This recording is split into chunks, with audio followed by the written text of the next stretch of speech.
Kasaragod seat നിഷേധിച്ചതിൽ പ്രതിഷേധമില്ല എന്ന് KPCC അംഗം advocate സുബയ്യറെ. തനിക്ക് സീറ്റ് ലഭിക്കാതിരിക്കാൻ ഡിസിസി പ്രസിഡന്റിന്റെ ശ്രമം ഉണ്ടായോ എന്നതിൽ പ്രതികരിക്കാനില്ല. വരും ദിവസങ്ങളിൽ രാജ്മോഹൻ ഉണ്ണിത്താന് വേണ്ടി പ്രചരണ രംഗത്തുണ്ടാകുമെന്നും അദ്ദേഹം മീഡിയ വണ്ണിനോട് പറഞ്ഞു. സ്ഥാനാർത്ഥിത്വം അത് തീരുമാനിക്കുന്നത് നമ്മളെ ഒരു സംസ്ഥാന നേതൃത്വമാണ്. അതേപോലെ തന്നെ സെൻട്രൽ ടീം എന്ന് പറയുന്നതുണ്ട്. ഇപ്പോൾ DCCക്കും ഈ സ്ഥാനാർത്ഥിത്വത്തിനും ഒരു ബന്ധവുമില്ല.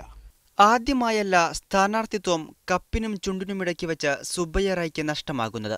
ഇതിനു മുൻപ് 2 തവണയും ആദ്യ പരിഗണനയിൽ സുബ്ബയ്യയുടെ പേര് തന്നെയായിരുന്നു. എന്നാൽ സ്ഥാനാർത്ഥി പ്രഖ്യാപനം വരുമ്പോൾ തഴയപ്പെടും.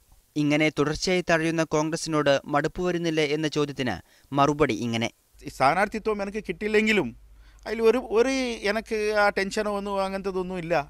ഇപ്പോൾ എല്ലാവർക്കും സ്ഥാനാർത്ഥിയാവാൻ പറ്റില്ലല്ലോ.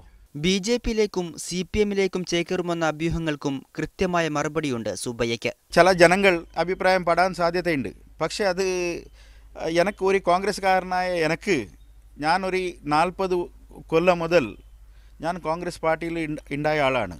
മഞ്ചേശ്വരം ഉപതെരഞ്ഞെടുപ്പിൽ ലീഗ് സീറ്റിൽ മത്സരിക്കാനുള്ള ശ്രമം നടത്തുമോ എന്നതിനോടുള്ള പ്രതികരണം ഇങ്ങനെ: ഇത് മുസ്ലിം ലീഗ് അവർക്ക് അവരുടെ താല്പര്യങ്ങളുണ്ട്, ഇന്ത്യൻ നാഷണൽ കോൺഗ്രസ് അവരുടെ താല്പര്യങ്ങളുണ്ട്. സീറ്റ് നിഷേധിച്ചതിൽ പ്രതിഷേധമില്ലെന്നും വരും ദിവസങ്ങളിൽ സജീവമായി പ്രചാരണ രംഗത്തുണ്ടാകുമെന്നും സുബ്ബയ്യറായി പറഞ്ഞു.